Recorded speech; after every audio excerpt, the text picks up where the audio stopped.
तो कैसे हैं दोस्तों, आप सभी का हमारे यूट्यूब चैनल में स्वागत है। आज हम आपसे बात करने जा रहे हैं राजमा की खेती के बारे में, जो खास करके गांव में अब बहुत कम ही लोग लगाते हैं, क्योंकि इसको नहीं लगाया ज़्यादातर खाते हैं और जंगली जानवर भी बहुत ज़्यादा खाते हैं।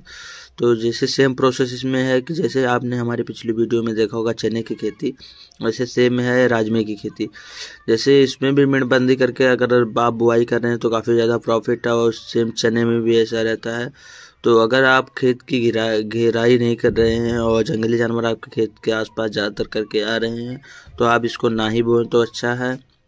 इसका प्रयोग खास करके हम लोग सब्जियों में, दालों में या छोलों में या अन्य चीज नए नए व्यंजनों में इसका प्रयोग किया जाता है, और दवाइयों में खास करके इसका प्रयोग भी किया जाता है।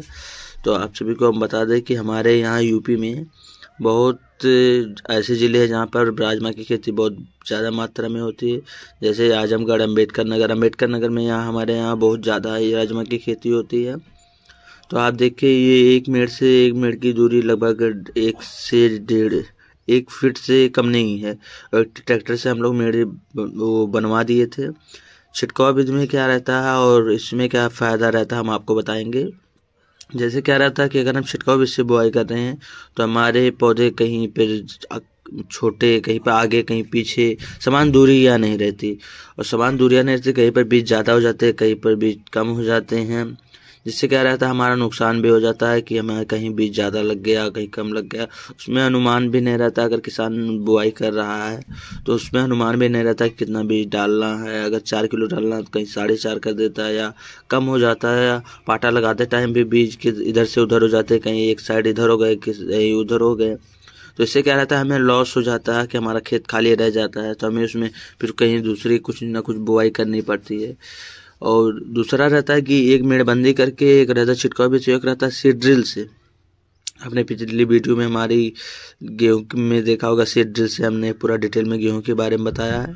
तो जैसे सीड ड्रिल से भी रहता है तो काफ़ी अच्छा रहता है कि पौधे अपना लाइन से रहते हैं और समान मात्रा में जमे रहते हैं। खाद डालने में भी हमें आसानी होती है। तो इसमें क्या रहता है कि अगर वो छिड़काव भी से बुआई कर रहे हैं तो हम अगर पानी लगाते हैं इसमें, अगर ज़्यादा तो हल्का सा भी ज़्यादा अगर इसमें पानी हो गया तो ये पीले पड़ने लगते हैं।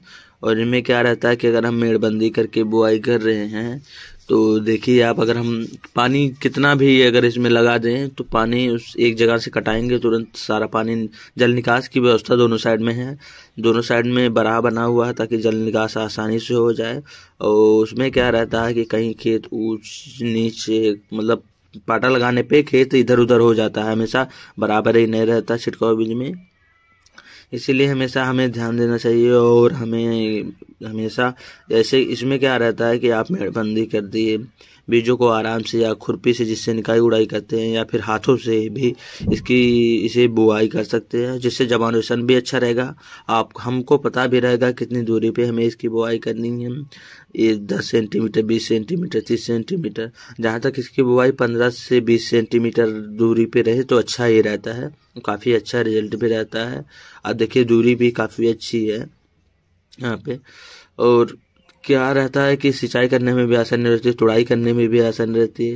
ये पहले ही पक जाते हैं तो हमें बीच बीच में तुड़ाई करना इसका जरूरी रहता है। तो ऐसे रहता तो आसान रहता है, छिड़काव भी इससे रहती है तो समस्याएं होती है। तो ऐसी ही किसान संबंधित वीडियो देखने के लिए हमारे चैनल को सब्सक्राइब करिए, ज़्यादा से ज़्यादा शेयर करिए। वीडियो पसंद आया तो कमेंट में ज़रूर बताएं। धन्यवाद।